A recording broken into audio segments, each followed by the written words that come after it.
Hello, everybody, and welcome to the Racing with Rob and Roller podcast. We are recording live from the racing capital of the world. I'm Josh Roller, and I'm joined, as always, by Rob Peeters. There was a lot of action in Chicago and Austria this weekend, and therefore we have a lot to talk about. But before we get started, as always, be sure to follow us on Twitter.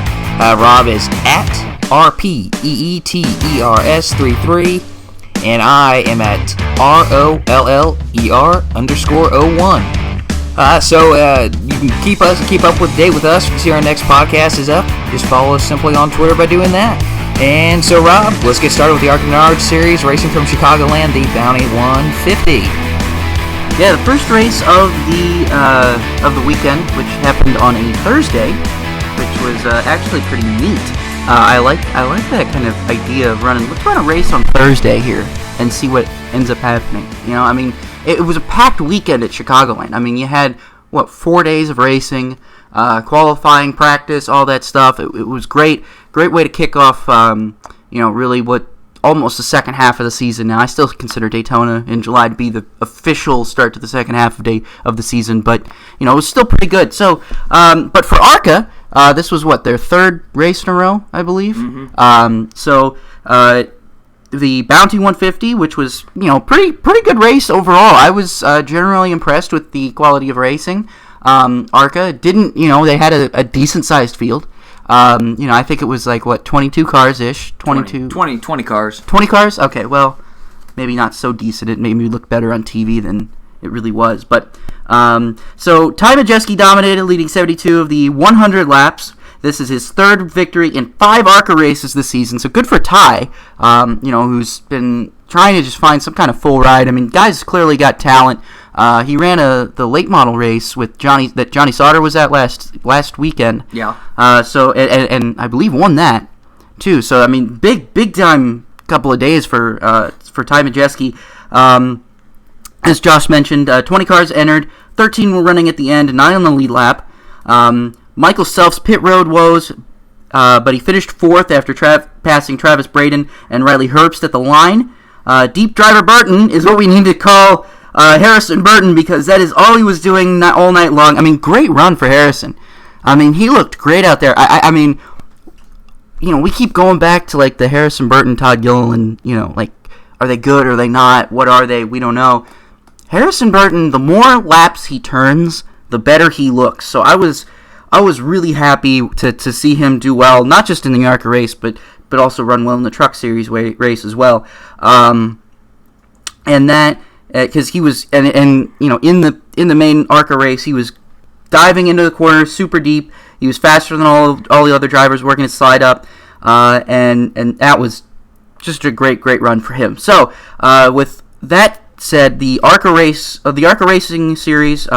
Or the ARCA Menards series now. I almost called it. I was like, what year is it now?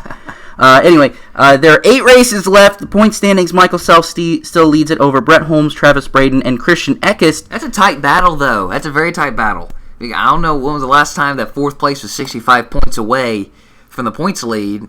With 8 races left in the ARCA series, it's been a few years. And just think about if Ty Majeski was racing full-time, I think you'd have a 5-driver battle.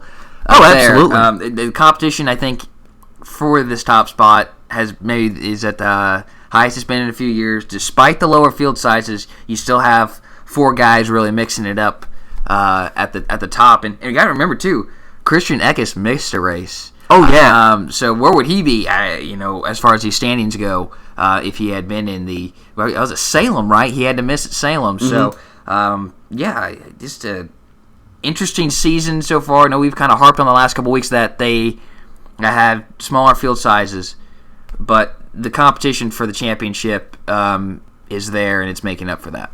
Oh, absolutely. I think I mentioned something last week where I said, small field sizes are upsetting to some people, because you like to see a lot of cars run. You like to see a bunch of different entries, a lot of different possibilities. But I think when you have very tight competition among at least half of those cars, I think that means more, because then that means, okay, so we know that maybe 8 cars aren't going to win this race, but you know that there's at least 12 in there that possibly could. And I think that's what makes ARCA a bit more unpredictable, because I don't know who's going to win each race. I don't know who's going to win each race week in and week out, and that's kind of good because ARCA prides itself on going to so many different types of racetracks. I don't think they go to road courses anymore. But dirt tracks, short ovals, big ovals, things like that. They pride themselves in that, and I think that's something that really allows all these kinds of drivers to go out there and really run really well. And really kind of hone their skills on all these different kinds of racetracks. So, really good race for the weekend for the ARCA Series. The next race, which happened on Friday, was the NASCAR Gander Outdoors Truck Series at Chicagoland, the Camping World 225. This was won by Brett Moffitt. He dominated the final stage of that race. So, a very, very good win for Brett Moffitt in that unsponsored white car, which Spencer Gallagher later said for GMS Racing that they were doing that. GMS was running completely white sponsorless cars the whole weekend in order to gain attention and to bring attention to the fact that they do need some sponsors to come out and help that organization. And I think putting a white Bear truck in Victory Lane was probably one of the best ways to go ahead and do that. Similar situation he was going with last year with Tory Racing, right? They barely made it to Chicago, and then they went out and won it with when Brett Moffitt was over there racing with them. So, yeah, it was good to see. It was a good race, good racing all around. Really, I think throughout the field. Of course, night racing I think always yields a little bit better racing on a 1.5 mile there. Yeah, that truck race was.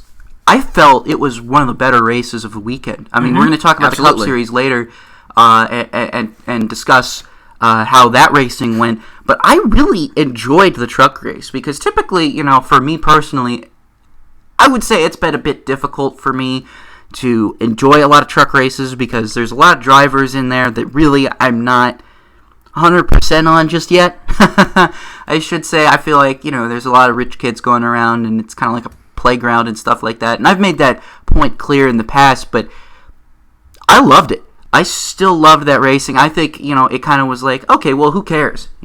These guys are going out there and running real hard, running real well, and putting on a real good show. And there was no aero issues. There was no package problems. It was just darn good racing. Yeah, and we talked about Ross Chastain a number of times this week. Now he finished in top 10. He's only 10 points away from the 20th place in the standings. He finished 7th, and he is 24th in the standings now.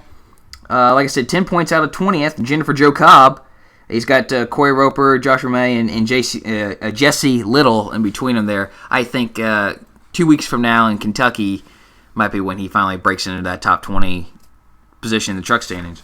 Oh, absolutely. There's no way that those guys are going to score more points than him. Ross could score more points than that, in no time. I mean, Ross is really going out there and putting that Nice Motorsports truck right where it needs to be and running a really, really great series. I mean, he's putting together the kind of run you need to put together in order to make a championship run. And it's really good to see that. And here's an important note, too, for Ross. There's 4 races left in the regular season, and there's only been 4 winners in the regular drivers of the Truck Series who have a chance to make the playoffs. Greg Biffle, I think, scored points, but he doesn't have a chance to make the championship.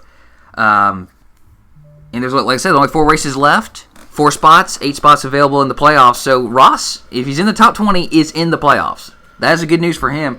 And obviously, with that being said, you mentioned Burton in the ARCA series earlier.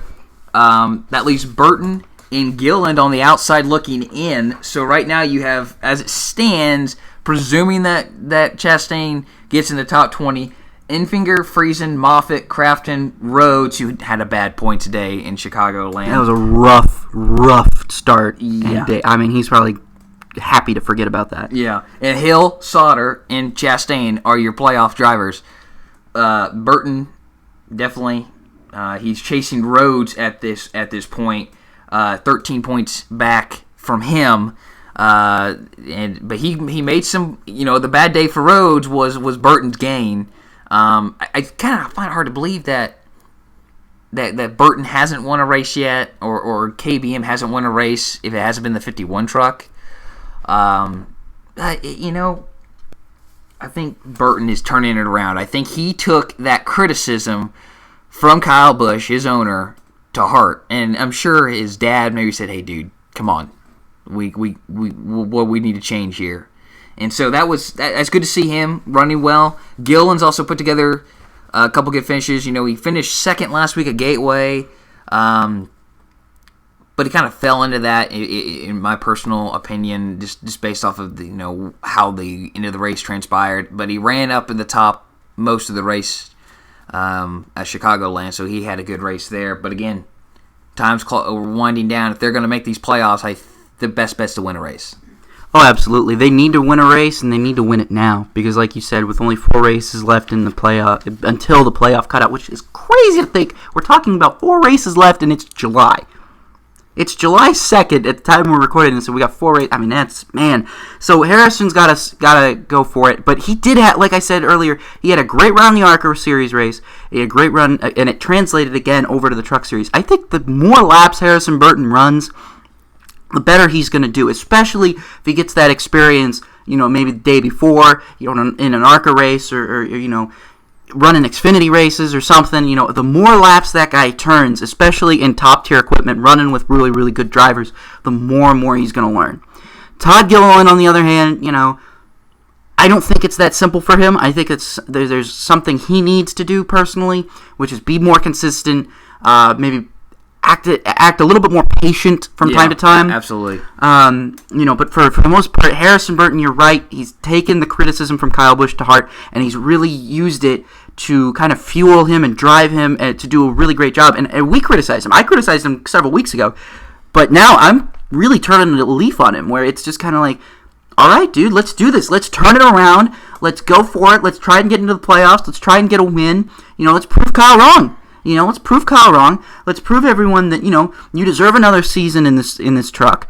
You deserve more time to really show your stuff, to win more races, to gain more sponsorship, to gain more exposure, things like that. Harrison Burton has really been taking the right steps that he needs to in order to move forward. So it's really great to see that. And you mentioned here something about, here KBM having the best truck, again, is Rudy Fugle. With the 51. You said a couple of weeks ago, and an upshift and downshift, and I agreed with it too. I think you're right. I really think it's time that Rudy Fugle, like Kyle Busch, said, all right, Rudy, I need you to work with one of these guys. If he starts working with Harrison, I can almost 100% guarantee that Harrison Burton's going to win a race. Yeah, absolutely. And that would do wonders for not only his confidence, but also his momentum. It would be a huge boost for him. I mean, you could do it for Todd Gilliland, too, who's probably even struggling even more, and help him learn, how to better run a race. My point from a few weeks ago, why not have your best people work together? And Rudy Fugle is probably your best asset at Kyle Busch Motorsports, and you have him running a truck with part-time drivers, and then the owner, Kyle Busch. Obviously, I found Kyle, I don't want to get beat by my own guys, but if you're not in the race, who cares? But exactly, you're not in the race, who cares? But also, I want to win a championship. So it's almost like he's been handicapping them, and Brandon Jones, great. Brandon Jones filled a race for you guys, and he got some good laps. I probably helped him on Saturday. He got another top 5 there. But look, if you want to win a championship, Rudy Fugle needs to be with either Harrison Burton or Todd Gilliland. Absolutely. I think, it needs to happen, and it needs to happen soon, because I'm usually against swapping crew chiefs mid-season, but I think in this case it's probably for the best. Yeah. Well, with that said, we're going to move on now to the featured paint scheme of the week, and this week we kind of unanimously agreed that the 1998 NASCAR Busch Series would be the recipient of our attention this episode. So, the 1998 NASCAR Busch Series championship was won by Dale Earnhardt Jr. He was driving for his dad's team, DEI AC Delco No. 3 Chevrolet. Andy Santiago won the Rookie of the Year, and Buckshot Jones, there's a name we haven't heard of. Buckshot, I miss him. He won the Most Popular Driver Award. No kidding, I loved Buckshot back in the day. Yeah, so some of the tracks that are running on the schedule: Nashville Fairgrounds, Hickory, Myrtle Beach, in South Boston. Never forget Junior's first race that year. He flipped at Daytona with Dick Trickle, and that was one heck of a way to start your NASCAR career for Dale Jr. Yeah, at least your full-time career with him. And like, hey, Dad, thanks for giving me this full-time ride, by the way. Junior beat Matt Kenseth for the championship by 48 points. They were well ahead of third-place Mike McLaughlin. Then the rest of the top 10 looked like this. Randy LaJoie, Elton Sawyer, Phil Parsons, Tim Fedewa, Elliott Sadler, Buckshot Jones, and Hermie Sadler. That was your remaining top 10 points finishers that year. Junior won 7 races, winning at Texas, Dover, Milwaukee Mile, Auto Club, IRP, Richmond, and Gateway. And that 7 wins by a rookie would stand until Christopher Bell last year won 7 as well. So wow, really? Yeah, really. Yeah. That's a great fact, actually. Yeah. So my featured paint scheme this week was one that we're all familiar with, but not with this number. No, this number is actually interesting because I learned that he ran with this number. Not this morning. I knew about it, but I always wondered, like, what in the world was this? This doesn't look right. No, it doesn't look right. Adam Petty's number 22, Spree Chevrolet. If you're familiar with his 1999 number 45, green, red, and purplish blue Chevrolet, just slap a 22 on there instead of the 45, and you got it. It's not Spree Candy. It was a prepaid cell phone service. Yeah, by the it was for $400 Sprint. Yeah, I know, and that always blew my mind. I didn't know that. I always thought he was sponsored by the Candy Spree until I found out that it was a prepaid phone. Yep. I was like, okay. Very, very crazy. So he started 3 races there towards the end of the year. So he attempted 3 of the final 4. Started 11th at Gateway, 32nd at Rockingham, and 31st at Homestead. That was the Busch Series finale, Homestead. It was the finale before the Cup Series. Decided to go there. He performed like a rookie, and he had a 27th place finish at Gateway and finished 2 laps down. And Rockingham, he finished 38th, and he also finished 27th at Homestead, 2 laps down again there. I just always like this one. I think it's the colors just stand out, and I wish it would be run at one of these Darlington by someone at Darlington during Throwback weekend. And it'd just be neat to see someone honor Adam in one of those early paint schemes that I think many people are familiar with, but just not for the 1998. We're not all familiar with the 22. So, Rob, what do you got this week? Well, I wanted to also first mention that I love, thinking about Adam Petty and, kind of talking about what would have happened, what could have been with Adam Petty. I would have loved to have been able to see him in Cup. That's very more true. Often. Very true. But, the thing about Adam Petty, too, is the more and more I go back and research, the more and more I realize this guy was being rushed as fast as possible.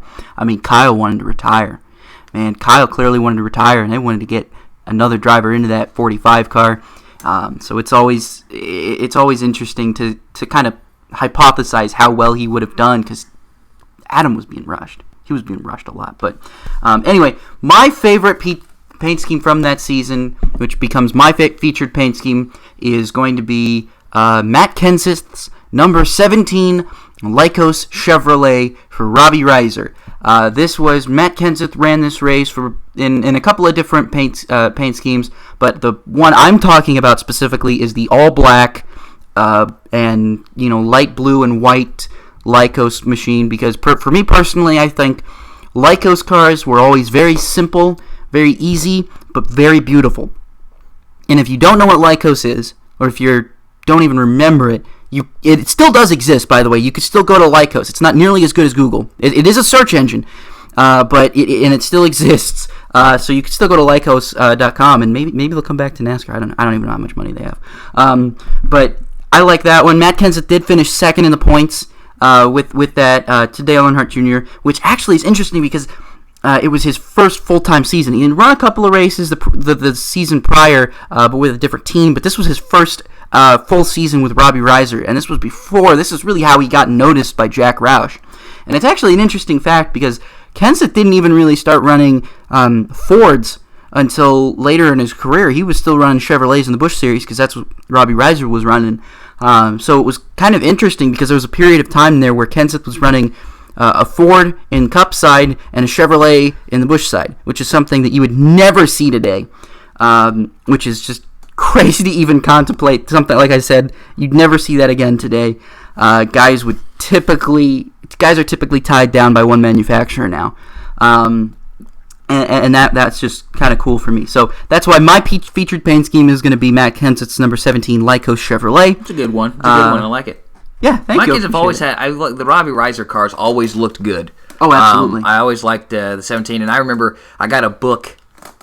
It was a little history book on NASCAR for like elementary kids, and I knew Matt Kenseth drove the 17 DeWalt Ford, and I was seeing that old pictures from the 17, like, oh, Roush Fenway or Roush Racing as it was, I guess then. They ran for Chevrolets and Fords. That's interesting. And then you get a little bit older and you learn and you discover racingreference.info and changes your life. Well, moving on. The Xfinity Series racing at Chicagoland, race number 3 of 4 at the quadruple header there, the Camping World 300. By the way, thank you to Camping World and Marcus Lemonis for all you do for NASCAR. Big shout out there, sponsoring all 3 races this weekend. So Cole Custer kind of dominated that race. 151 of 200. Michael Onett and Travis Mack played strategy, and they got the caution that they wanted. About 2 laps till they were going to have to pit there at the end of the race, and everyone else comes down for tires too. Just inexperience out front, and Cole Custer had a stronger car, and well, that's all she wrote basically. That race we saw disqualification number 2. Yeah, number 2, first one for the Xfinity Series. Yeah. So if it went truck one time, Xfinity next time, it's going to hit Cup. It's going to hit Cup, and I'm guessing it's going to happen at Kentucky because that's the 2 weeks thing here. I'm going watch out. Someone's going to really push the envelope here pretty soon, and I was so concerned, and we'll talk about this a little bit later. But I was so concerned with the Cup side. Like Alex Bowman jumping on the roof of his car.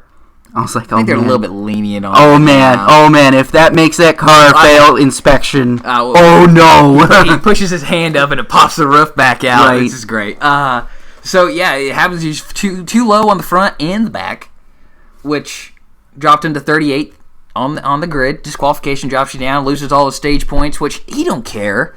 Joe Gibbs Racing don't care. He's got 4 wins, a big whoop. Didn't really matter. Yeah, I mean, the only thing that he might be concerned with is, okay, how's that going to affect us going for the regular season championship and the 15 playoff points? They didn't have, but I think they're okay. They'll be all right. They'll be all right, yeah. No, there's if anything, he's probably going to make the Final 4 in Homestead anyway. Yeah, I'm not. If I'm them, I'm not overly concerned. If you keep running the way you've been running the past year and a half, you clean up a couple things last year at the end of the year, you are probably sitting in the at home with the championship trophy right next to you. So if I'm them, I'm not really worried. But Junior Motorsports, we've been talking them up for a couple of these shows, and then they just didn't do that great at Chicagoland. Two drivers didn't. Two drivers didn't, but it was kind of like, where's everyone at, But Zane Smith, he kind of had a few good runs this year, and I think he learned a couple lessons on Saturday afternoon driving the 8 car. I think it's the 4th finish now for the 8 car with the multiple drivers outside the top 10. Only the 4th one. I think 4th or 5th, something like that. I mean, the team's been extremely consistent, so whatever they got going over there's working really good for them. What were your thoughts on the Xfinity race? I thought it was a pretty good race. I was pretty happy with the way it turned out. I was pretty happy with the way it looked and the way it was. Racing was good. Like I said, it was good. It was good compared to the truck race. I enjoyed it overall. It was fun to see someone like Michael Onett run up front. It was fun to watch Noah Gragson. It was fun to watch Harrison Burton. It was rough to watch Allgaier struggle as much as he did, but really a home race for him and for his sponsor too. Yeah, it's sad to see him struggle. He struggled very early in the race, and it just kind of snowballed from there. Noah Gragson though struggled. He went 2 laps down at one point, I believe, and then came right back up. Restarted on the final restart second. He did finish 6th. He did that at Iowa too. But man, if you go 2 laps down and still come back and can post the top 10 finish, give the guy credit. I mean, you have to give Gregson credit there. Also, interesting fact, this is weird, but the NBC guys were definitely calling him Gregson. Yeah. When it's been noted multiple times that it's Gregson. I didn't quite understand that one, but I'm gonna say Gregson because that's what Noah told people to call him, so I'm gonna call him that. I guess NBC didn't get the memo, but whatever. He had a good run, and it was obviously great overall for. It was obviously great overall. It was interesting to kind of watch Joey Logano get beaten by Cole Custer. Well, and Cole Custer now, okay, fourth win on Saturday afternoon. 2 of those wins come beating Cup champions. Kyle Busch at Fontana. I'm sorry, Auto Club. I'm always going to call it Fontana. You call it Fontana. I call it Fontana. I know. But then he beats Joey Logano. Yeah. He keeps the 200th win away from Kyle Busch, which I think NASCAR probably is going to send him a nice Christmas card for doing that. So he had to do it on Sunday. But then he goes out and beats the reigning Cup champion and Joey Logano. And I know Joey maybe didn't have the best handling car throughout the entire race, but you beat a Cup champion, and you're the only guy this year who can say that. I think that's impressive. Joey Logano said post-race that, he was so impressed with Custer. Yeah, he did. He said he did say that. Yeah, and that really, if you can get huge praise from someone like Joey Logano, who was in your situation at one point, where he was winning a bunch of races, he was trying to get a Cup ride, he was, circumstances worked out where Tony Stewart retired, and it allowed for Logano to come in and take that spot. I don't know if that's going to happen for Custer. I don't know when Custer will get a Cup ride. I hope it happens soon. I hope it doesn't happen at the expense of someone else, though. But I do hope it happens soon because he's definitely proven that he can go out there, he can beat the Cup guys, he can run with them, he can run well, and I think it's just only a matter of time before him and Christopher Bell move up. And it was interesting because, speaking of Christopher Bell, he actually confirmed that he's running another Xfinity season, I believe. He doesn't know where he... never mind. He doesn't know where he's going to be running. He's going to be running for Gibbs, but he doesn't know where he's running. It could be Xfinity, it could be a Cup car, it could be, like they did with Eric Jones and lease him out to another team kind of deal. But it sounds like the paycheck is going to come from Joe Gibbs Racing. Right, and that's fine. I probably just assumed it was going to be a full-time Xfinity. I think that's... where else is he going to go? Who is he going to replace? Eric Jones is basically about to re-up. You're not going to get rid of Hamlin. You're not going to get rid of Kyle. You're not going to get rid of Truex. So what else do you do? Do you lease him out? Can someone like Levine run a second car? No, I don't think they can. I think Bob Levine has said a couple of times, no, I can't run another car. It's going to be a Toyota, though. I can't see them doing what Roush and Ford did with Buescher and lease him out to a Chevy team. I don't see that happening. I still completely forget that Buescher is even associated with Roush. Yeah. Because Roush has 2 cars. They could run him if they want. I don't know if he is still associated with them. I think that might be over. That contract might have expired. Then, in all honesty, that might work out better for Buescher, given the way Roush is going. Yeah. Here's something I want to know. We talked about going back to the truck and kind of ARCA. We talked about how well Burton's running and where will he be next year. What about Riley Herbst? That's right. He's ran some pretty good races this year. He was in the ARCA race as well, and he went out and finished 10th. After he finished 11th, but he got a 10th place finish after the Christopher Bell DQ. I'm thinking this Xfinity lineup. I don't know who's more the major player or the domino on the Xfinity side for Gibbs. Is it Bell, which it probably is, or is it Jones? Because how much longer are we going to keep giving Brandon Jones, time to prove himself in a Gibbs car? And plus, I think you got Jeffrey Earnhardt knocking on the door. Maybe Jeffrey Earnhardt, I actually had to look over your shoulder here because I was like, where did he finish?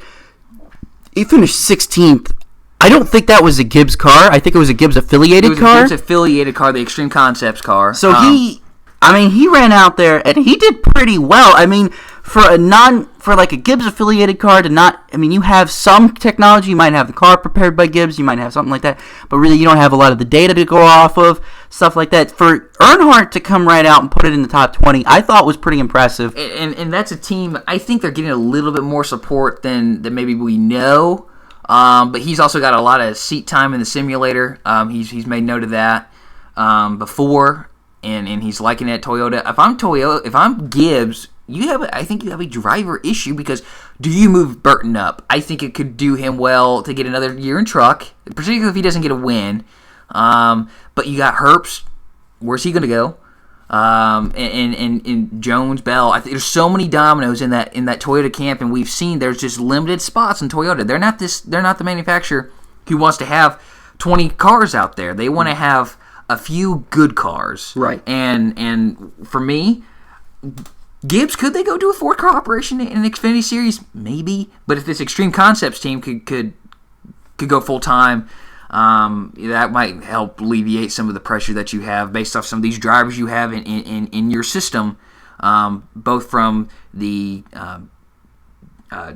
Gibbs and Kyle Busch Motorsports, operations, and then DGR Crosley operation in the Truck Series as well, because they got a couple of decent drivers that we'll touch on here in a second. I really think, before we move on here, that Riley Herbst is making his case known for, I deserve a full-time Truck Series ride at least next year. At least. I think if Gilliland or Burton doesn't work out, or whoever, I think that's who's gonna fill that place. It's gonna be Riley Herbst, because he has gone out there in ARCA, and everything he's run in ARCA, in Xfinity, and impressed, and performed, not torn up cars. Just really been a good, solid driver. So I think that he's making a case for himself in this situation. So it'll be interesting to see what ends up happening. So we're gonna go ahead here and shift into the upshift and downshift, which is our favorite portion. I hope it's yours. I hope it's your favorite portion as well, because it's my favorite. It's Josh's favorite.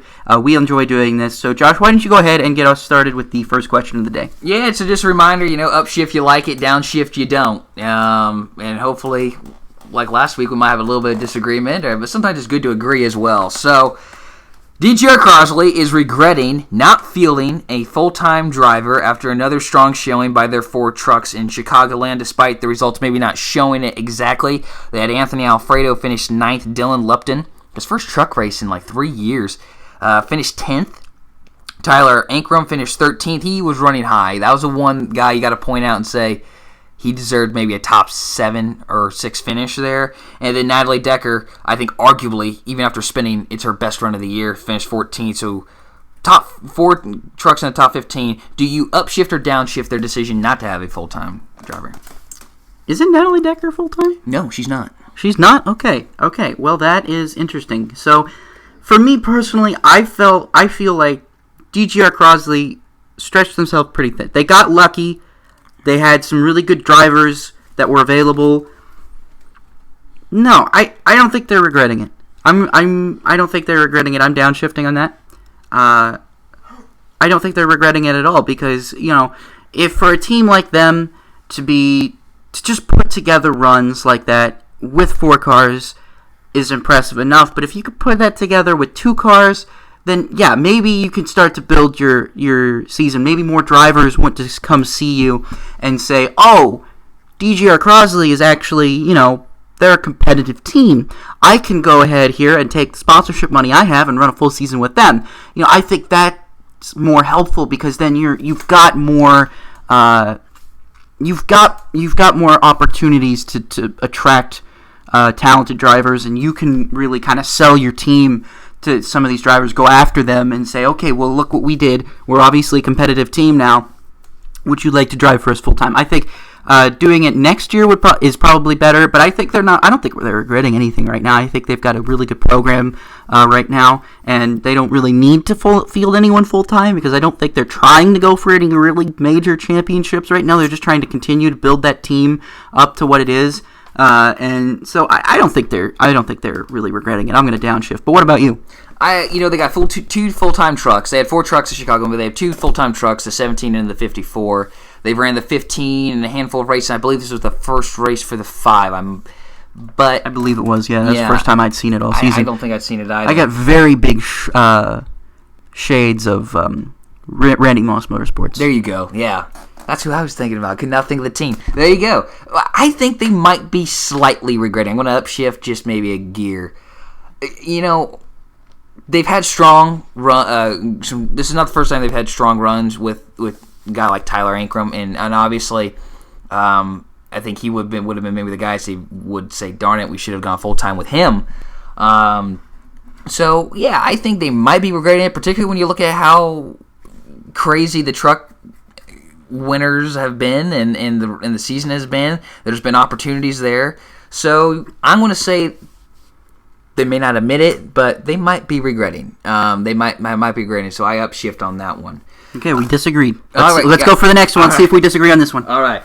So implemented last season, Formula One added a third DRS zone between turns 1 and 3 at Red Bull Ring. Yes, that is right. Turns 1 and 3. There's a slight kink that they call turn 2, and I forgot about that all week long. All right. So let me just restart here. Implemented last season, Formula One added a third DRS zone between turns 1 and 3 at the Red Bull Ring.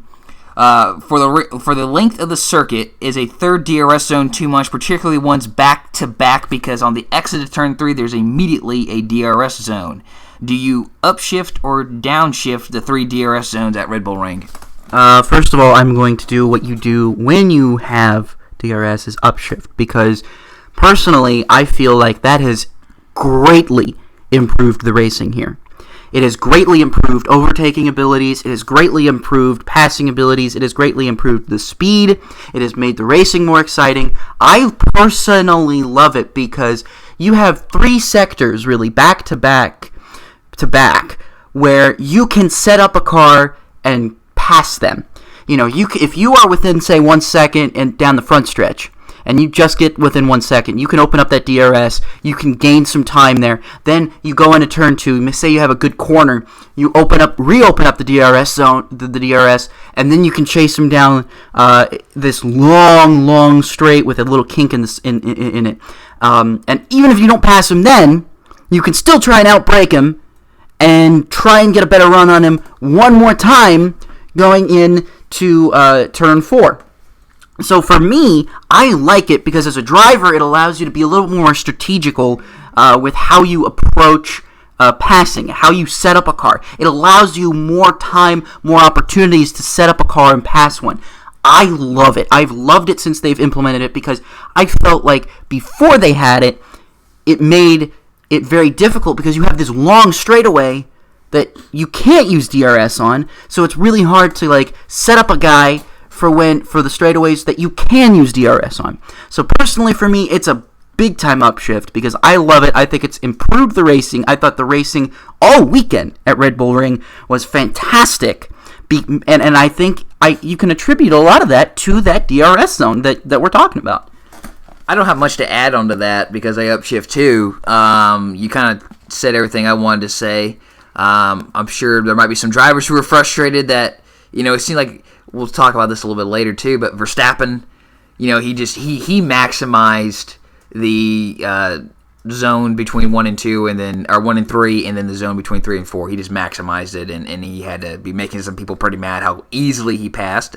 But that cuts both ways, and I upshifted it as well. It improves the racing, something that Formula One needs at times, so that's good.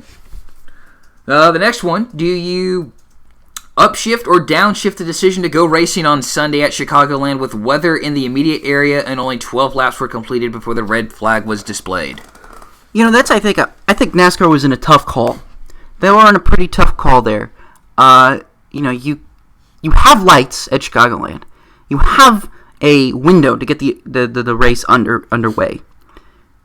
But you also don't want to put fans at risk if they don't need to be. When you have severe weather and lightning in the area like we saw.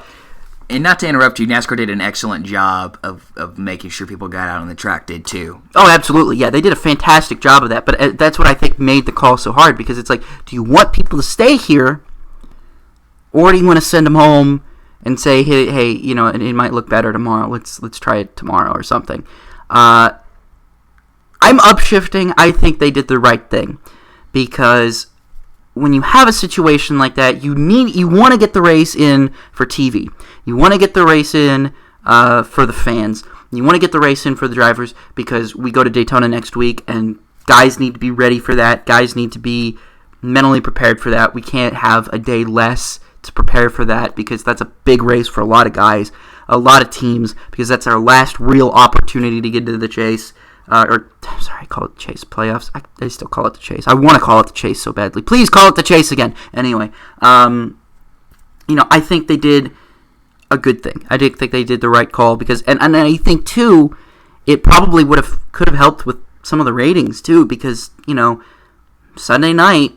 What else are you doing on Sunday night? I don't know. I don't know what people are doing on Sunday night. Saturday night, yeah, I think people are probably busy on that. But Sunday night, nah, there's nothing on TV. There's nothing on TV. If you're going to tell me that there's a NASCAR race on TV on a Sunday night, yeah, I'm going to watch it. It helped the racing be better, and it just overall, I think it was a tough call for NASCAR, but I think they made the right choice. Again, tough call. I'm sure that being the first race of NBC's season certainly played a factor into that. To me, it didn't sit with me right, so therefore I downshift. I think it would have been better to say, look, hey, we're going racing today, but we're going to let the storm pass. So everyone stay in their seat, or not stay in their seats, but stay on track. We're gotta let this weather pass, and hopefully it doesn't rain.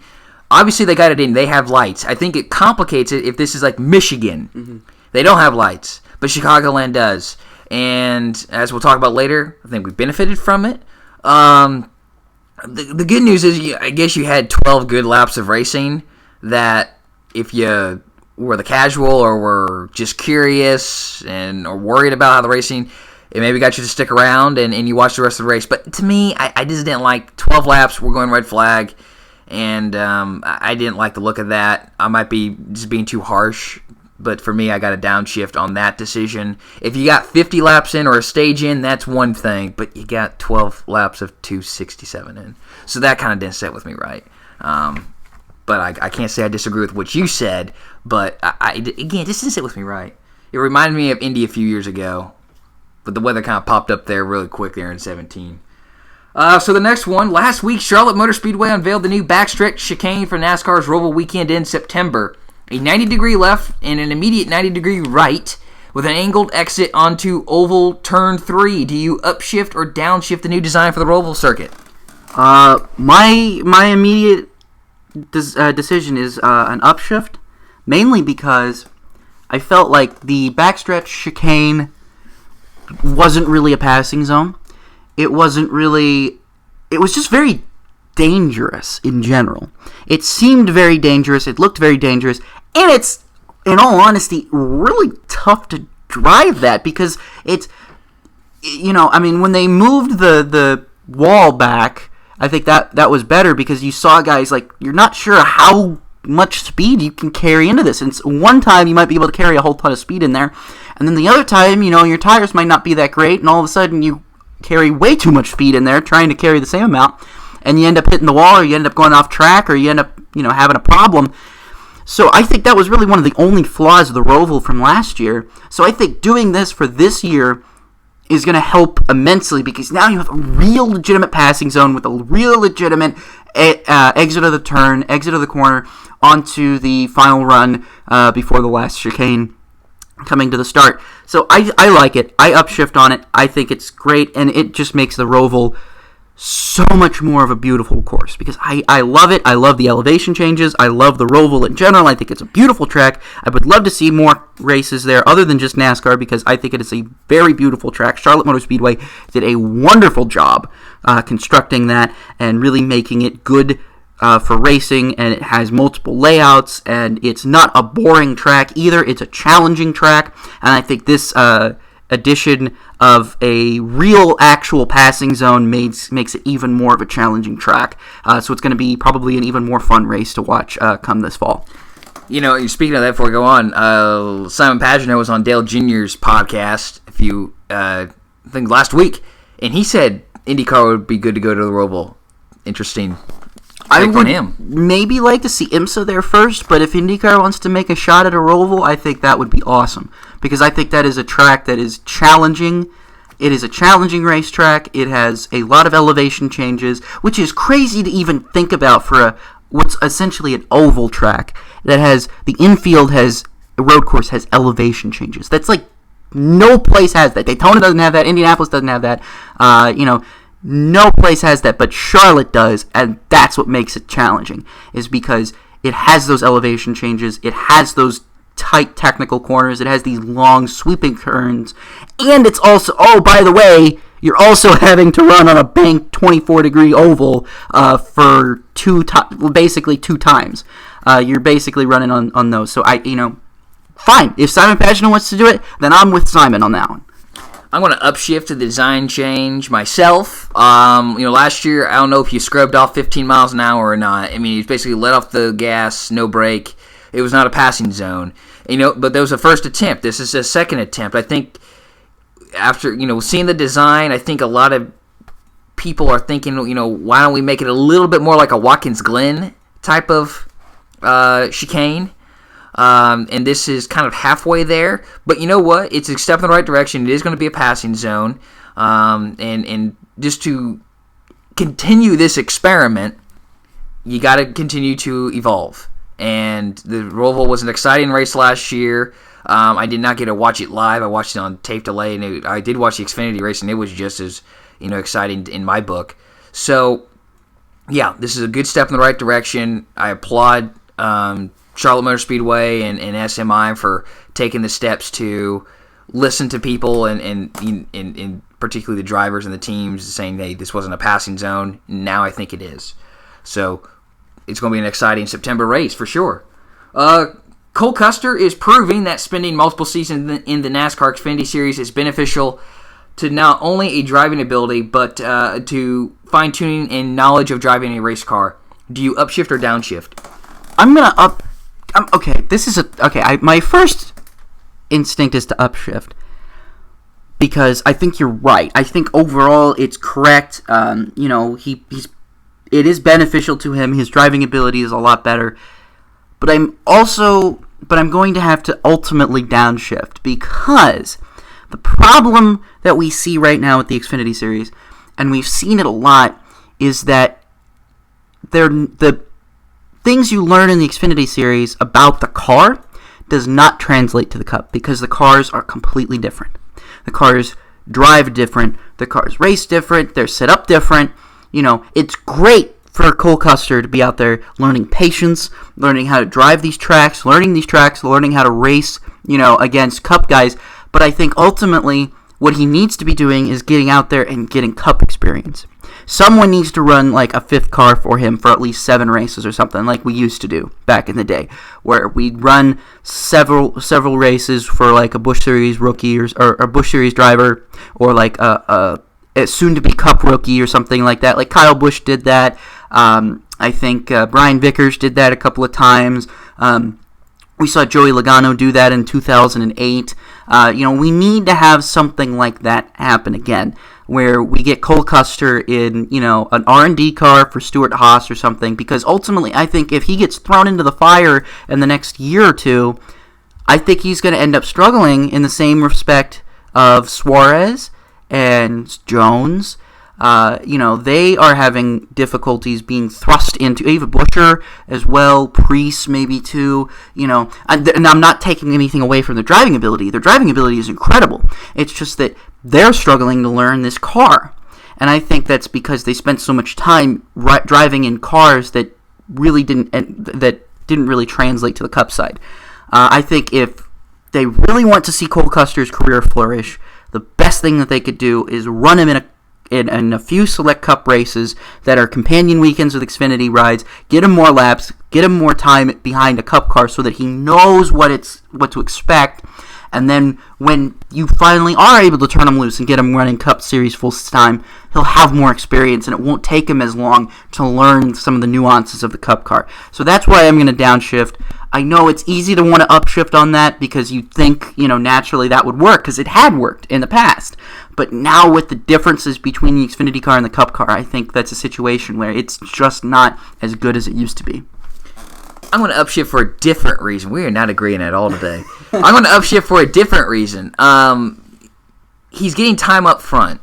Since he can't run a fourth car for SHR, as much as we agree that he should, and that fifth car, that we need to get rid of the 4-car limit. Not necessarily the 4-car limit, but the 4-car limit. Well, not necessarily the 4-car limit, because you still can run an R&D car, but it can only be for select races. You can't. The charter system change that? Yep.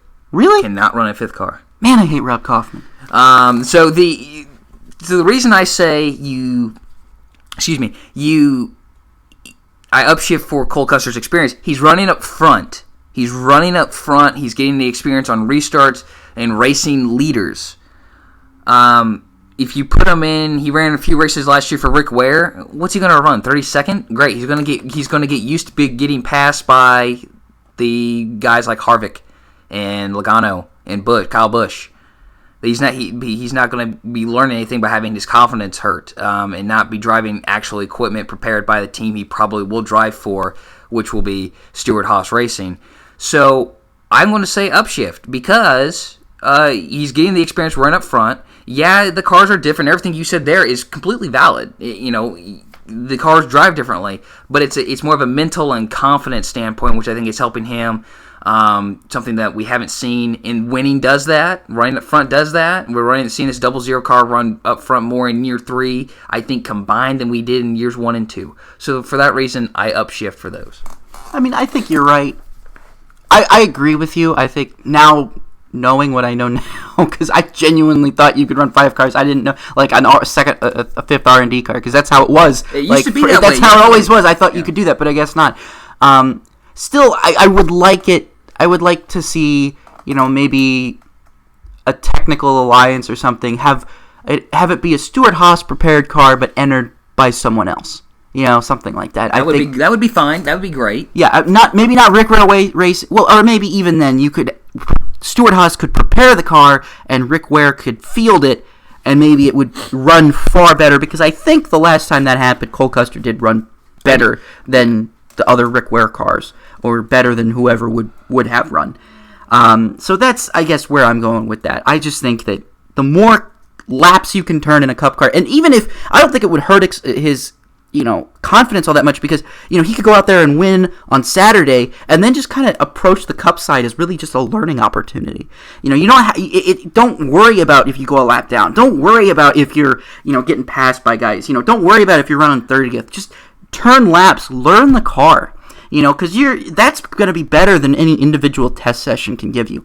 Just turn laps out there, learn the car, learn the drivers, learn the grooves, learn all the nuances of this car, and then keep that in the back of your head. So then you go out next week on Saturday, maybe win a race, and again, keep that knowledge that you learned on the Cup side in the back of your head, and use it to improve your skills, maybe in the Xfinity side, but then also use it to really kind of have a head start on other rookies that might be coming into the Cup when you're a rookie. All right, last question on the upshift, downshift side today. Excluding the Indianapolis 500 telecast, Road America became the largest NBC IndyCar TV audience, and that trend with viewership is going up from last year. 5 races have been on NBC, and 5 have been on NBCSN, with a total audience delivery up 8% through 10 races in 2019 compared to 2018, which was split between ABC and NBC through this point last year. This includes a total audience of 2.319 million viewers through 5 races on NBC, up 19% versus the comparable 5 races on ABC last year, which had 1.955 million.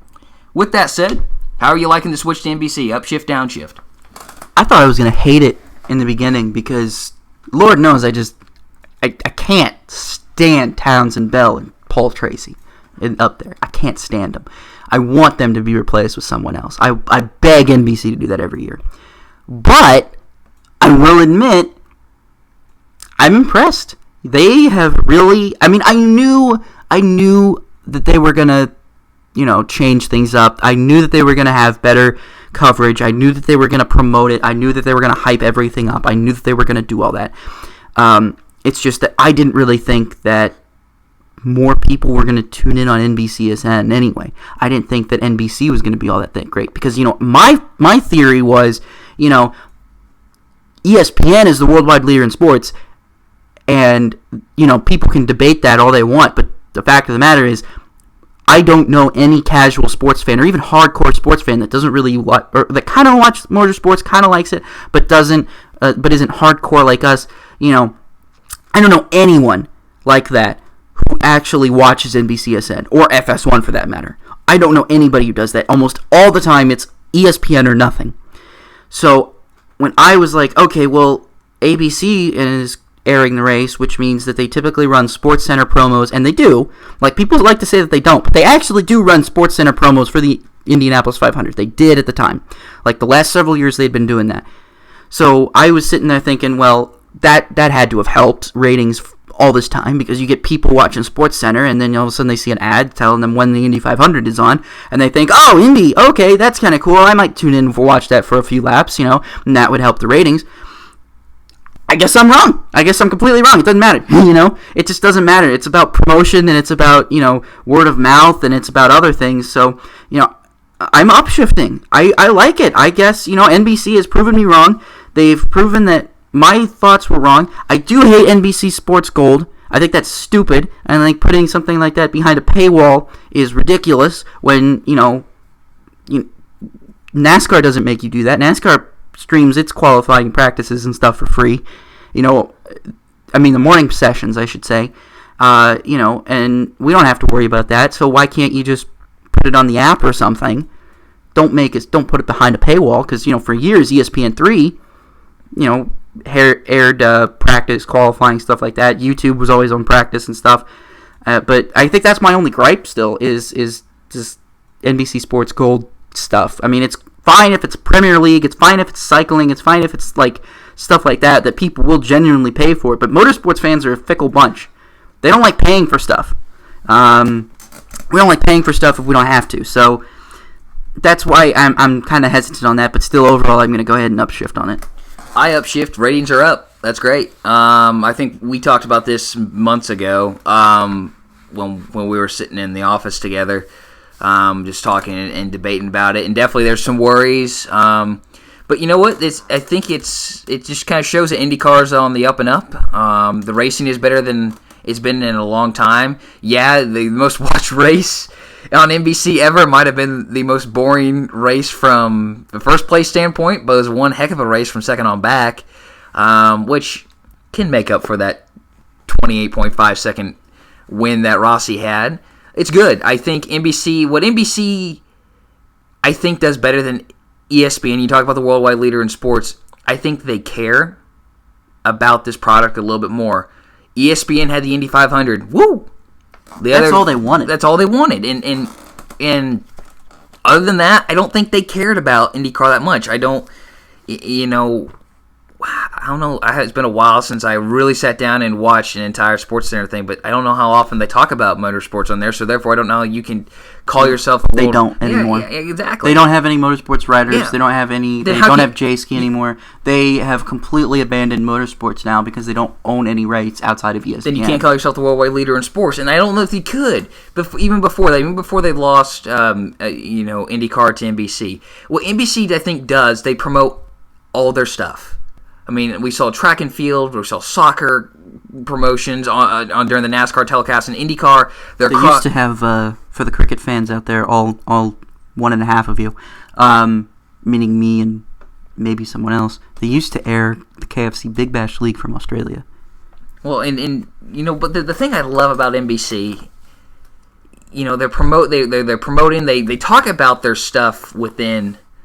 It doesn't have to be motorsports related. You had, I cannot remember now what Rick Allen was promoting, and then Steve Letarte was promoting it too. And I'm like, I love how there's kind of like not really a singular voice up in the NBC booth on the NASCAR side. They all just kind of feed off each other. But it's just been a better product to me overall. I was a complainer of the ESPN coverage. Just the crew and not the crew, but the technical stuff. I think NBC just does a much better job. So, from the standpoint, as a few months ago, I was upshifting, and now that the ratings have gone up, I'm upshifting on that as well. And on a side note, before we move on, Fox went up 3% this year on NASCAR side on races that weren't rain delayed. So that's good. And a lot of races were on FS1 too, so that's a good sign. Motorsports trending up in the first 6 months of 2019. I think that's great. I think that's great news. So moving on now to Formula Formula racing in Austria, and you're going to start us out with some F3 and F2 talk. Yeah, I've been as always, I am a big fan of F1 feeder series, and I love having this opportunity on this podcast to talk about some of that because there's a lot to talk about this weekend, specifically in Austria, between Formula 3 and Formula 2. So first of all, I'm going to actually start out by discussing the second Formula 2 event the second Formula 3 event, of the week, because it was I could not believe what I was watching on the very last lap. So essentially, here's what's happening. In Formula 3, there's a ton of cars in Formula 3, because every team fields... I love those field sizes. Yeah. Every team fields about, at least, I gotta say, at least 4 cars, which is crazy. To even contemplate. Like, there's so many cars, they don't even tell you who's running 21st on the broadcast because they don't have enough space for that. But anyway, so you had 2 drivers. They were Prema Motorsports teams. And so essentially what happened was you had Marcus Armstrong and Robert Schwartzman. And they were racing first and second. They were teammates. And what happened was... after the virtual safety car ended, or not the virtual safety car, it was just a safety car. I can't remember. It was a virtual safety car. It ended, and they were right close. They were like right back to back, nose to tail, right there. So you're thinking, all right, we're gonna go back to green flag racing on the last lap, which is really what made the race so crazy. Really, what made the finish so crazy. Because in the first race, Yuri Vips just ran away with it, and it was all done. I mean, the Red Bull Junior driver was just done. He was gone. He was gone from the field. He dominated. He was doing well. But here, you've got Schwartzman and Armstrong racing for each other. So the Russian driver in Schwartzman and the Australian driver in Armstrong. And like I said, we talked about this in the upshift, downshift, that run from turns 1 to 3, this is what made that Formula 3 race so exciting, was because Schwartzman was trailing Armstrong, and he got a great run on him down the front stretch when they went back to green. And DRS was enabled at this time because it was a virtual safety car, so DRS had been enabled. See, that's how I remembered it was a virtual safety car. And so what ended up happening was, going right into that corner, Schwartzman makes contact with Armstrong in turn 3, right before turn 3, just barely nicks him trying to pull out the pass. Damages, and he goes right off. Like, Armstrong goes right off into the runoff area. He comes all the way around, and he finished 19th because of it. So now you've got Schwartzman in the lead, but all of a sudden, Jake Hughes, who was running third, about, say a second back from them, comes right up, and now he's in charge. Now he's right on the back bumper of Schwartzman, right? And so Schwartzman is trying to hold off him with a broken front wing. And so he's muscling this car all the way around in order to hang in there. And then all of a sudden you're like, uh-oh, he's being investigated. So he's driving this whole last lap, tooth and nail, trying to bring the car home, hoping he doesn't get a penalty. He ends up getting a 5-second penalty. Jake Hughes ends up winning the race. But to be completely honest with you, I wasn't even mad, because that run by Schwartzman was just so incredible to watch him muscle that car around in front of a car, even though he knew he was going to get penalized. It would have probably been easy for him to just say, all right, screw it, I'm going to quit, I'm going to save the car, I'm going to just let Hughes by. But no, he muscled that thing around, the final 2 sectors, muscled that thing around, and ended up, he was supposed to win the race. He finished third after the time penalty, but he's still on the podium. He was still on the podium, which is an impressive run for himself. So it came at the expense of his teammate. He made a tiny mistake, but you can make a mistake from here and there, especially in a junior series like this in Formula 3, as long as you prove to people that you can run well. And I think him holding off a hard-charging Jake Hughes, who was basically right on his rear bumper the whole time through the last 2 sectors. I mean, he held him off when Hughes had DRS. I mean, Hughes made a run on him into turn 4 with DRS, and he still held him off. So it was a really great run for Schwartzman, even though Hughes ended up winning. And that was HWA Race Lab's first win, which is incredible because they have had a dismal season in Formula E so far. So I think that was something that they really needed overall as a team. Now, moving along to the Formula 2 rounds, this was a bit more interesting because we had some American drivers with American ties out there, which was great. We had Ryan Tveter coming back for Trident Motorsports, which was wonderful. Ryan Tveter ran in GP3 last year. He had a couple of podiums, a couple of second places, so close to a win several times last year. But he's an American driver, and he's trying to make it. He came in with Trident. Obviously, Juan Manuel Correa was in the race. He's running full time in the Sauber Junior drive. But then you had IndyCar drivers Jordan King and Patricio Ward running for MP Motorsports. Now, this was Ward's first ever run in this. I mean, he said after the race, he, quote, and I'm quoting here, so pardon the French, but he, quote, got his ass whipped out there. And to say that, it really was. It was like baptism by fire for Ward. He came very, very close to, I believe, no, he finished dead last in his first race. He finished last. He was a lap down. He had a rough go of it. His teammate Jordan King ended up finishing 8th, while Juan Manuel Correa was 12th, and Tveter was 16th. No, excuse me, Correa was 11th, sorry. Nobuharu Matsushita for Carlin won F2. Luca Giotto was second, and Nick DeVries was third in the first race. So overall, it was a pretty interesting race for there. But then the second race was really more interesting because Sergio Sette Camera for the Dams team won the race, and he had not won a race since 2017. He comes so close. He comes second. He comes third. He get passed in the last lap. He comes so close, and finally he held off and won the race. So it was a good win. He won. He beat Luca Giotto, who again another second place by about half a second. And so Nick DeVries again was also third. But Mick Schumacher, the son of Michael Schumacher, started way in the back. I believe 18th it was. I believe he started 18th and he finished 4th. He drove right up through that field and finished 4th after. And Mick basically he finished second to last. The only car he passed in the Saturday race was Pato O'Ward, so he came right up and drove from 18th to 4th. And this was a huge run because Mick has struggled all season. Mick has just been having a rough time, rough go of it from the transition from, regional European Formula 3 all the way up into Formula 2. It's a big step. That's a big stepping stone. He didn't even touch F3. He didn't even touch GP3. He didn't touch any of that. He went straight into F2. So big, great showing for him. The Canadian Nicholas Latifi finished second. He was his Sergio Sette Camera's teammate. Jordan King, again, finished 7th.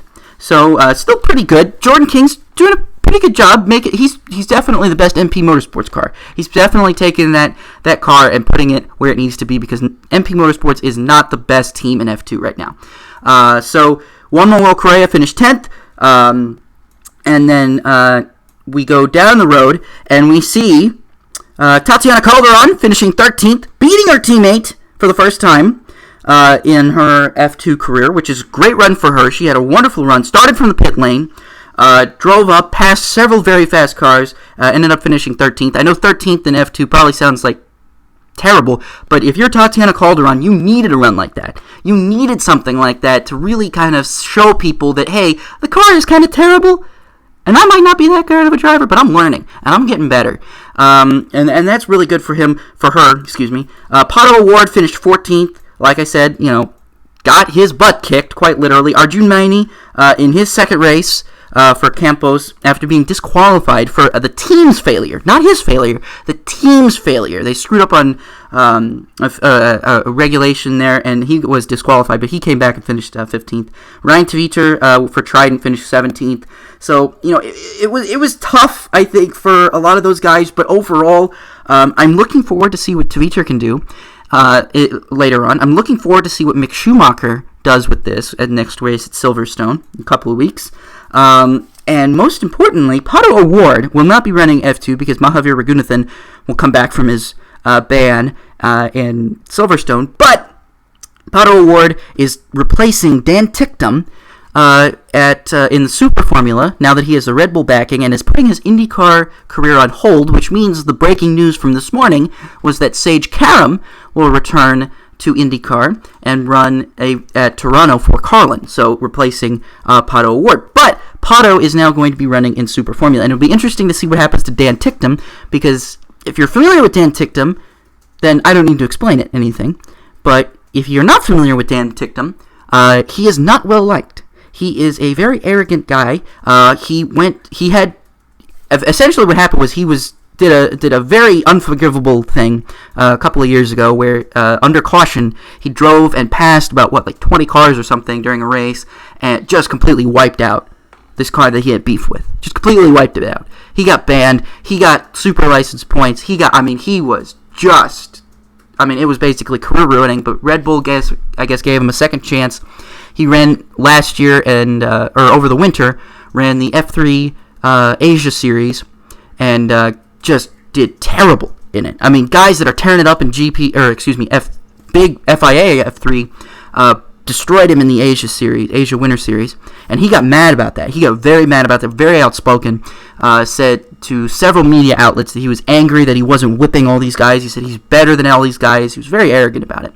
Then he goes into Super Formula, and again is getting whipped by guys. He's very angry about that. And so essentially Red Bull said, all right, you just got a bad attitude. You're not pulling in results. We're just done with you. We're going to wipe our hands clean. We're going to be done with you. So nobody knows really what Ticktum's going to do next. Some have linked him to sports cars. Some have linked him to IndyCar. Some have linked him to other places. I don't really think he's got much else to go. I think he might just call it a day and go back home to Britain. But that is everything for F2 and F3 this weekend. With that being said, I think it's time now that we move into F1. That was a pretty exciting race, wasn't it, on F1? Watching just Max Verstappen drive through the field there after going into anti-stall mode. That was the biggest thing. I couldn't believe that he even won that race, because I watched the start, and I was like, oh, and it's over for Verstappen before it even begins. To 8th place. Yeah. I couldn't believe it myself. That was nuts. And like I mentioned earlier, I think where he was the strongest at that track was turn 3. I think his car was just able to hook that corner better than anyone else could, and he was able to carry more speed through, and plus he maximized catching the car in front of him and using both DRS zones to his advantage to have them cleared by turn 4, getting in through the sort of the S's of the Red Bull Ring. So that win was Honda's first since 2006 at the Hungarian Grand Prix when Jenson Button. I couldn't believe it myself. I'm like, really?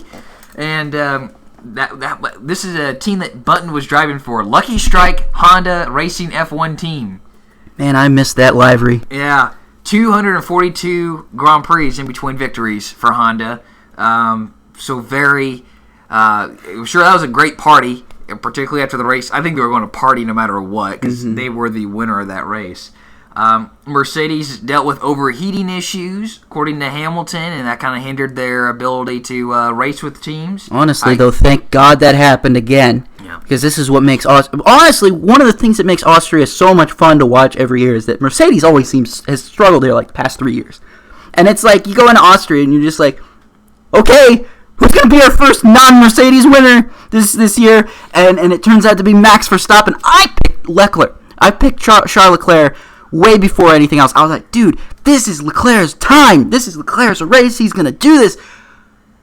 But it didn't happen. Experience, I think, overcame that one a little bit there. Like you mentioned, he led 58 to 71 laps, Charles Leclerc did. And Antonio Giovinazzi finished his 10th, giving him his first career F1 points. He lost his hair in the as a result. Yeah, well, he had to give the team boss a clump of his hair, I guess, for like a bet or something. If he scored points, I hope it's a bet. It was double points, too, for Alfa Romeo, so it was even better. Raikkonen finished in the points as well. Well, what that means with Antonio scoring points, Rocket Williams drivers, Russell and Robert Kubica are the only drivers. Did you say Kubica? I don't know what I said. Robert Kubica. Kubica, that's what I said. That's what I said. They are the only drivers not to have scored points in 2019, and I don't think that will change. George Russell said that they're getting better. George Russell said that it's not going to be noticeable, but he thinks that by the end of the season they should at least be contending for points positions. For Williams, it just sucks for them. I hate it for them because I like George Russell a lot. I like Robert Kubica a lot. Those are two really great drivers, really talented drivers. It's just really unfortunate. I think, a lot of people criticized Lance Stroll for going to the team, for going to his father's team, probably a lot of people. But, if I'm Lance Stroll, I think he did that because he could see the writing on the wall at Williams. He knew, this is a dead end for me. This is a dead end for my career. He got out of there when he needed to. Kubica, on the other hand, was like, oh, hey, look, this is a restart to my career. Oh, it's not. This car is terrible. I mean, granted, Kubica is typically about a second off of Russell. But still, I mean, come on. I'd like to see, I always seem to, end up tweeting out, breaking, Robert Kubica is not last, because that's usually where I see him, and Russell. And it's really sad, because I like both those drivers. I wish they could do better. But Russell might score a point here in the next couple of rounds, maybe, if what he said is true, that Williams is improving.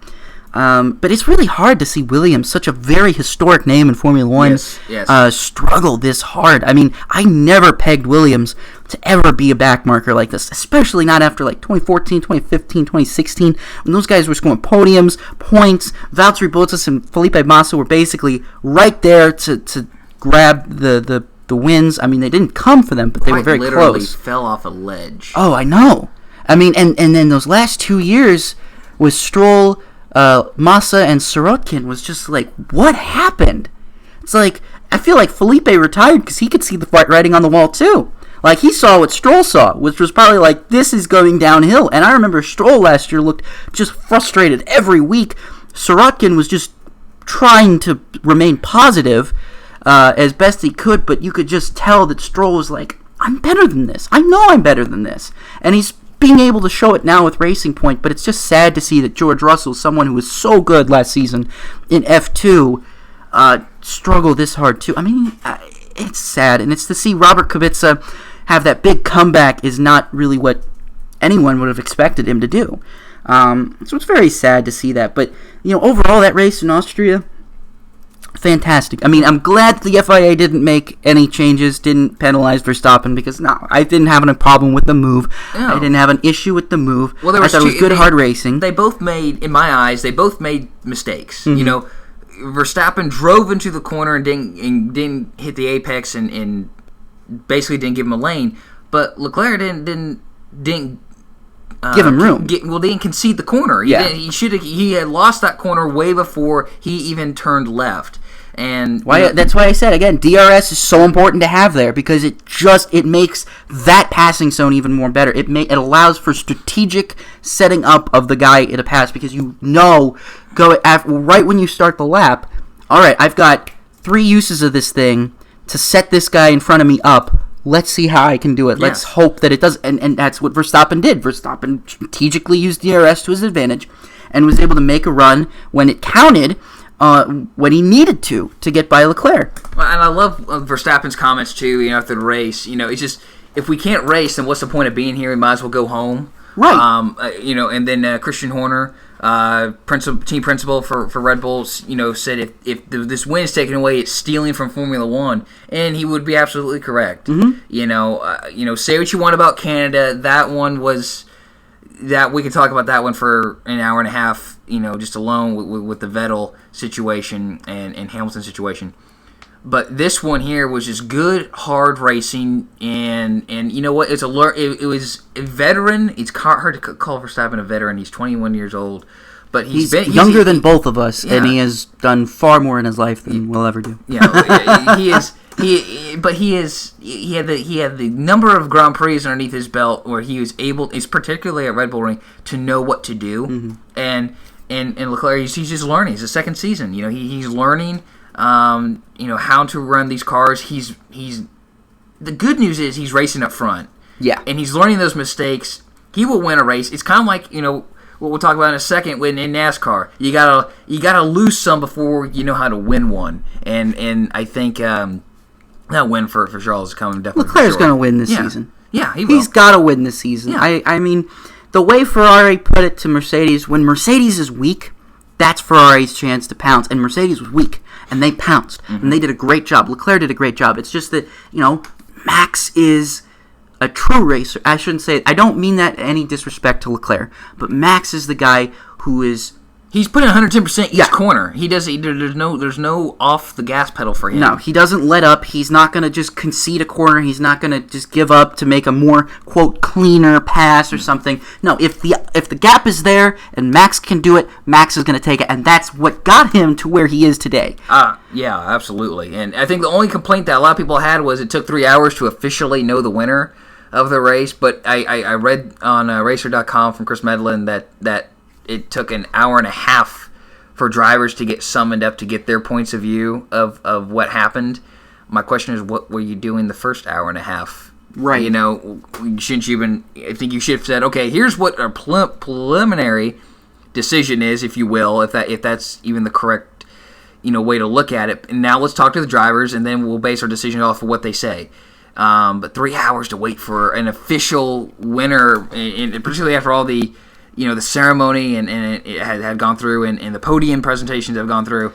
We've been highway robbery. See, that's what frustrates me too. Is I talked about in that F3 race, I talked about Schwartzman being penalized. They penalized him before he even completed the final lap. They had already decided, all right, avoidable contact, done, you're done, 5-second penalty, you're done. Why is it that those F2 stewards can make a call like that so quickly, but it takes the F1 stewards like 3 hours to even do that? I mean, and maybe it's because, and I'm sure it's because the Schwartzman penalty was a lot more cut and dry. I mean, he hit his teammate. He ran into his teammate. His teammate ended up losing the race and losing points too. Okay, that's obvious. But in this situation, it's like, all right, Leclerc didn't lose points. He still finished second. Mm-hmm. Max didn't damage anything. Nobody got hurt. Nobody got damaged. Nobody got taken out of the race. There's no debris on the track. There's no nothing like that. There's no real consequence for the move. And this might be the stock car mentality in my mind, but to me it was a little cut and dry too. All you got to do, to me, is look at the two mistakes the drivers made. Mm-hmm. Okay, Verstappen kind of overdrove the corner, and Charles Leclerc didn't concede the corner. And then the final piece of evidence is what were the hands of Verstappen doing, and they did not do anything wrong as far as jolting to the left. The only reason he was turning left because he got to straighten out the car somehow. So otherwise you're going to continue going straight. That to me is about the only evidence you needed at that point. And if you had to wait 90 minutes to let them deal with their media obligations, the conversation should have been pretty simple and short with both drivers. And, okay, now it took an hour and 50 minutes. Yeah. But even then, I don't know. I think it was pretty cut and dry to begin with. So let's move on to the final race of the weekend and that we will discuss. And that was Monster Energy NASCAR Cup Series from, once again, Chicagoland and the Camping World 400. Austin Dillon sat on the pole. And the reason I mention that is it's his third of the year and Chevrolet's 10th. Pole of the year. They obviously have speed in qualifying. There's trying to find it in the race, and they found it this weekend. The Hendrick powered cars were pretty solid all day long, all running in the top 12ish. Really, all for most of the majority of the race, particularly the later stages when it counts. And those were the 4 Hendrick cars, and then the 2 Ganassi Chevrolets. Of course, they have the JGG Daughtery cars as well, but they weren't running up front there. At the end of the day, it was Kyle Larson chasing down Alex Bowman. And the big moment was when Bowman got held up by the 21 of Paul Menard. People are probably thinking, man, I wish he had a Twitter account so we could talk to him about that one. Don't tweet at the Paul Menard Empire. He's a cool dude. Yeah, okay, we won't do that. He's a cool dude. He doesn't deserve that. No. But Larson passes him with a couple laps, with about 8 laps left, and then Bowman is able to stick by him. He said, "I'm tired of finishing second," and he passes him with 6 to go and goes on to win his first career Cup Series race. It was wonderful. I think it was kind of a surreal moment for him. It wasn't just exuberant celebration, but it also wasn't meltdown crying. I think we saw a couple times where the little emotional tears might have started to come in and get choked up, but I think he was still just caught in the moment, which is nice to see. There's so many different ways you can celebrate a first victory, and I like how Bowman, just kind of was soaking it all in, and then he partied till about sunrise, I guess. Didn't he call himself, he's the idiot who got his car stuck in the grass? The dummy, or I don't know if he said the idiot. Dummy or something. Yeah, that was great, and I loved how we, at the post-race interview in Victory Lane, not down the front stretch, but in Victory Lane, he talked to Rick and it was Parker, which I which I like. Parker was, I think, great to do that interview. But he asked, "What did Rick say?" He goes like, "Why'd you get the car stuck in the mud?" I love that. Yeah, for real. Come on, Alex. You better. Rick's keeping it light. Obviously, I'm sure he's proud to see that happen. And I think we all knew Bowman had the ability. We saw it in 2016 when he's subbing for Junior, splitting the duties with Jeff Gordon. God, that run at Phoenix. That was great. That solidified just how good he was, I think. But everyone at that Chevrolet camp, I think, got a mulligan through 24 races of the year last year because they were trying to figure out a car that they had designed to go through a different inspection system, and therefore everyone at Chevrolet's playing catch-up. Now they're kind of on, they're on even ground this year, and we've slowly seen the progression of Hendrick and Ganassi and even RCR at times this year. So, it's second victory for them. At this point last year, Chevrolet had only one victory, and it was at Daytona. Now they have a victory at a 1.5-mile track, which didn't come till Kansas last year when Chase Elliott won. So, good day for Chevrolet and Hendrick. They had all 4 Hendrick cars were in the top 11, and with the 2 Ganassi cars, they owned, and the 30 of Austin Dillon owned 7 of the top 13 positions. No Toyota is in the top 5, excluding Talladega, which is a plate race. That hasn't happened at all this year. That was a shocking thing to me. I liked that fact. I just wanted to point out William Byron with the 8th place finish. Absolutely. Love it. I love it. Can we get more of that? That guy's going to win this year.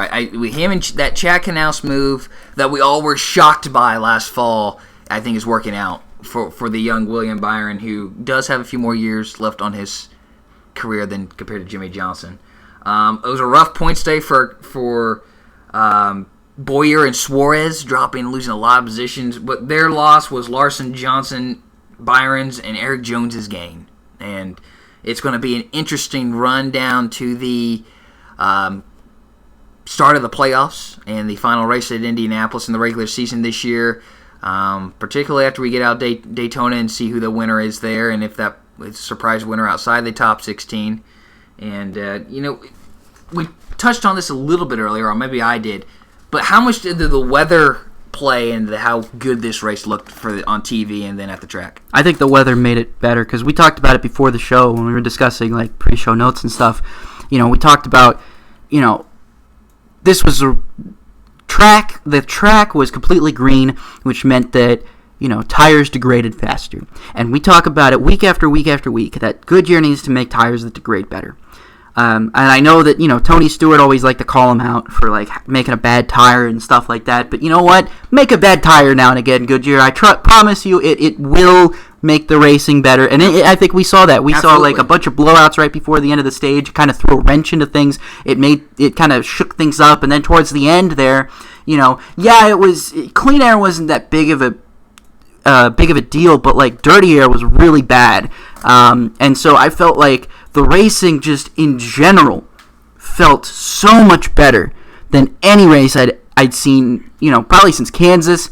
Any race I'd seen in a long time, though. In general, not even just Kansas. I thought this race was better than Kansas because of definitely better. Bowman's ability to hold off Larson, Larson's ability to past Bowman, then Bowman's ability to pass Larson back. That's what we want. That's what we want to be able to see. That's what we keep harping for NASCAR is don't let clean air dominate everything. Make it so that it's more about driver ability. Make it so that it's more about tire management. Make it so that it's more like managing your stuff. Things like that. Which kind of line you run. If you run the high line and the guy's faster on the bottom line, but you're faster on the high line, make it more like that. That's what I like to see. That's what really made me so happy to watch that race. It felt like it was, a Casey Kane situation again. Second, and then all of a sudden, finally, you hold off a great driver, you win your first race, you get it done, and people just everything falls into place for you. So I think Alex Bowman definitely will ride this momentum into the next couple of weeks and hopefully maybe even get a second win. I think William Byron's getting up there. He's going to win a race here pretty soon. And so will Jimmy Johnson, of course. Jimmy Johnson is going to be there. I mean, he had a good run on Sunday as well.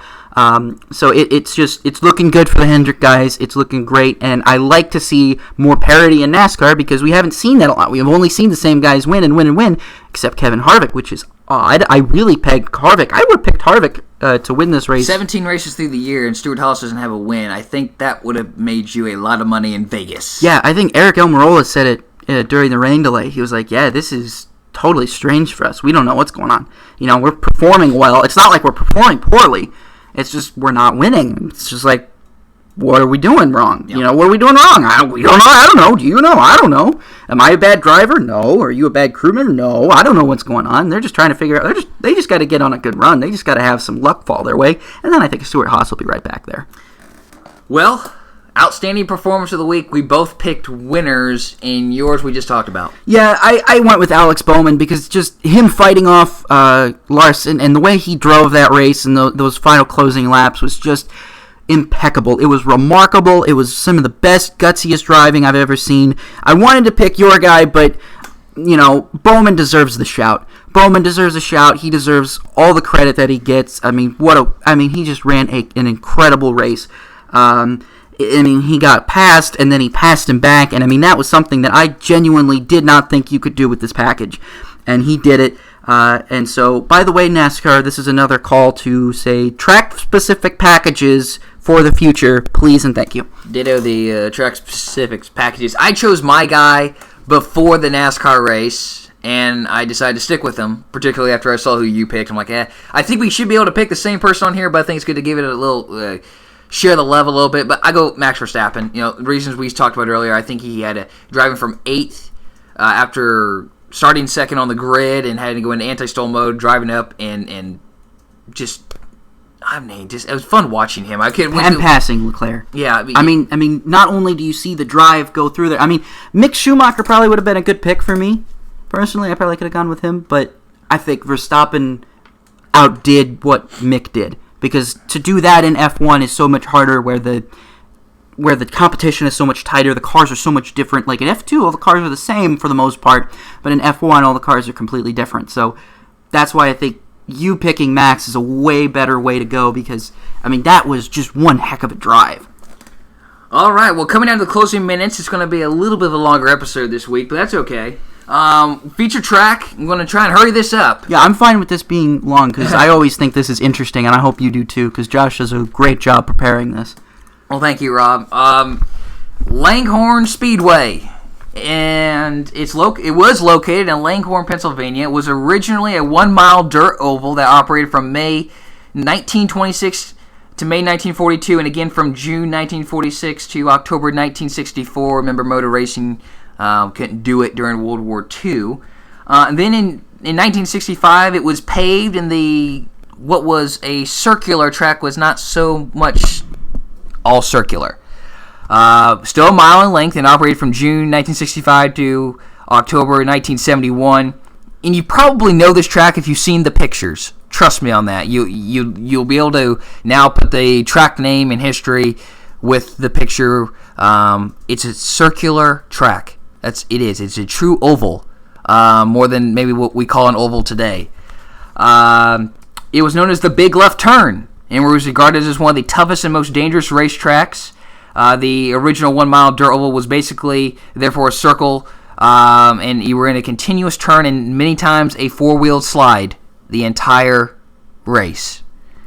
It was one of the original 8 tracks on the first season of what is now the Monster Energy NASCAR Cup Series, the 1949 NASCAR Strictly Stock season. It was race number 4 and held on September 11th and was won by Curtis Turner. From 1949 to 1957, NASCAR Cup Series raced there 17 times. In the second visit, in 1954, it was the 34th race of the season of the 37-race season. Herb Thomas drove his own car to victory lane, leading 163 of 250 laps. 64 cars qualified for that race, but only 63 started. One car just didn't make the start. It was the largest field ever held at Langhorne, which 64 cars on a mile track, that is a lot. Definitely was a dusty day in Pennsylvania. People wore goggles. Oh, I'm sure. Herb Thomas and Dick Rathman led all winners there for 3 races each in NASCAR. The convertible series raced there twice in 1956 and 1957. Danny Lettner and Curtis Turner won those races. AAA and USAC in IndyCar's early days visited Langhorne 31 times from 1930 to 1970. 11 of those 31 races, the latter, were on the paved 1 mile. A.J. Foyt won the most races there 4 times in 5 races between 1961 and 1964. Again, those were all the dirt on the dirt oval configuration. 3 seasons they also operated a 1/4 mile dirt oval. Not much information I could find on that one, unfortunately. As mentioned before, it was one of the most dangerous and deadliest tracks in racing history.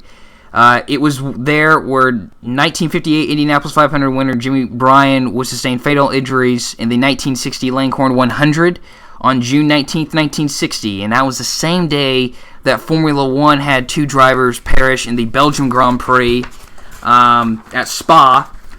2 Brits, Chris Bristow and Alan Stacey. Definitely one of the more tragic days in motor racing. NASCAR's first fatality was also at Langhorne. It was on September 14th in 1952. Larry Mann crashed on lap 211 of 250 that day.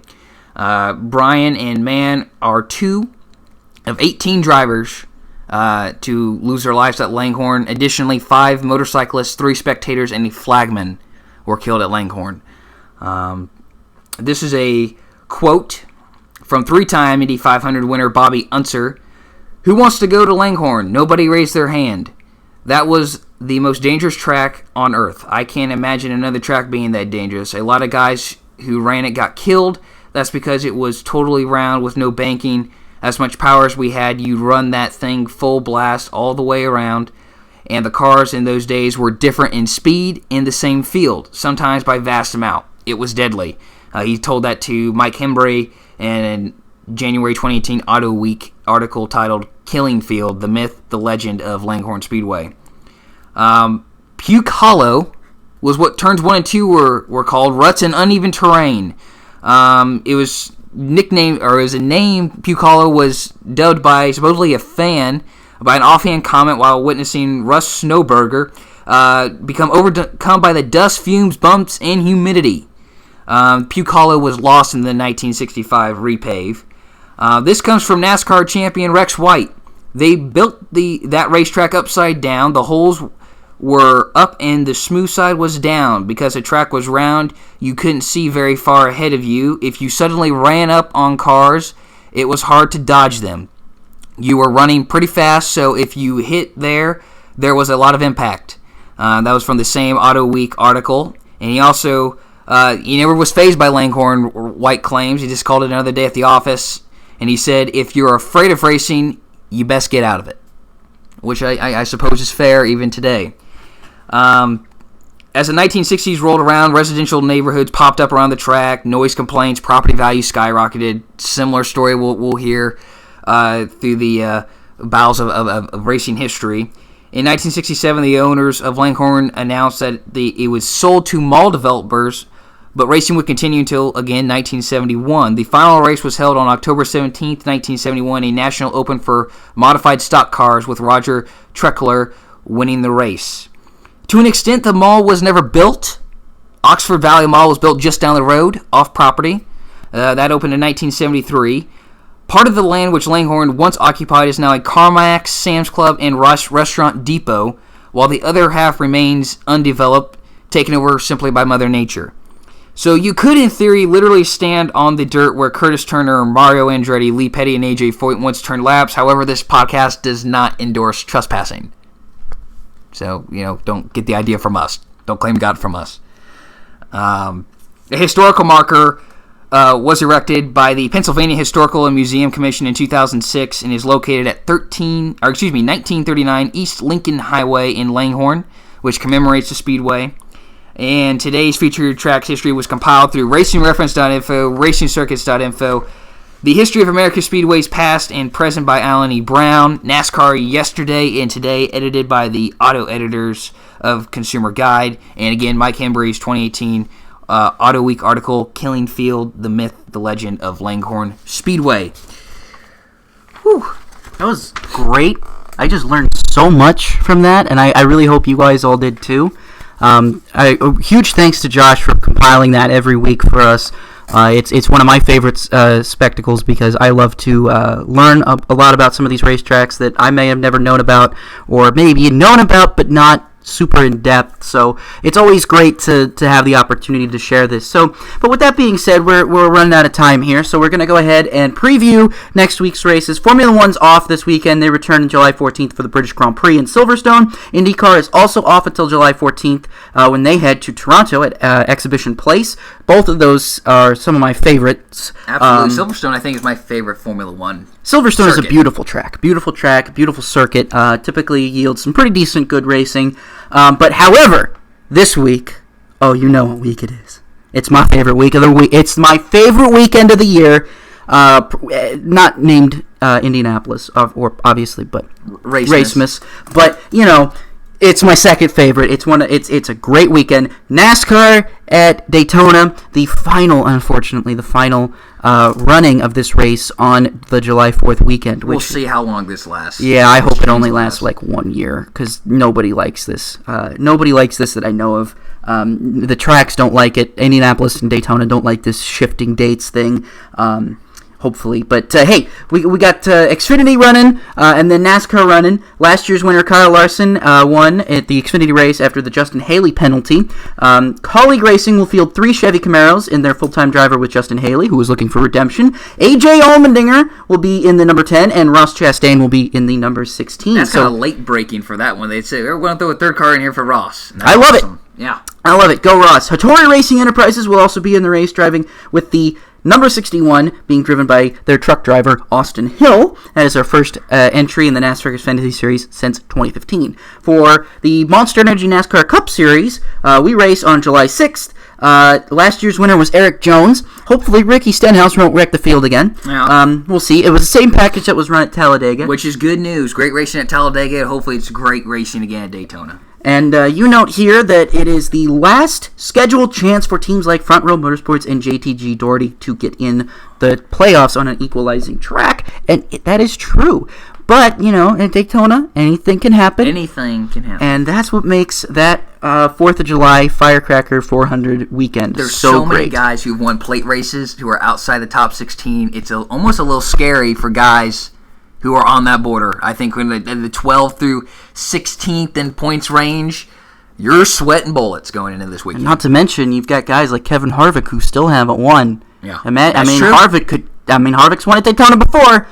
You never know. He could swoop right in there, and steal the win away from someone who really needs it. Yeah, and it might be a guy like a Ryan Preece or an Austin Dillon or Chris Buescher, or a guy like Clint Boyer. He could steal it from his own teammate. Hey, or Daniel Suarez too. That's true. My goodness, we failed to mention this. Daniel's Amigos. What did you see that? I did not. I don't know what this is. He had a fan club there at Chicagoland. That was just so cool, and they were chanting, and I don't want to try to Viva! Yeah. Well, they were doing all sorts of chants and cheering stuff, and there is a Vamos a Daniel Suarez, por favor, please, por favor. Yes, but it's good to see that the Mexican fan base is translated into NASCAR with Daniel. It's awesome to see that, and especially all the way up in Chicago. It's great to see. Well, with that said, that will do it for this week. Yeah, thanks for listening, guys. Join us next week as we recap Xfinity Series and Monster Energy NASCAR Cup Series from Daytona, as we just mentioned. We'll also have a special segment where Rob and I will share how we think the NASCAR Gander Outdoors Truck Series should look like in the future. We're pretty passionate about that, as well as ARCA's future and NASCAR's hierarchy.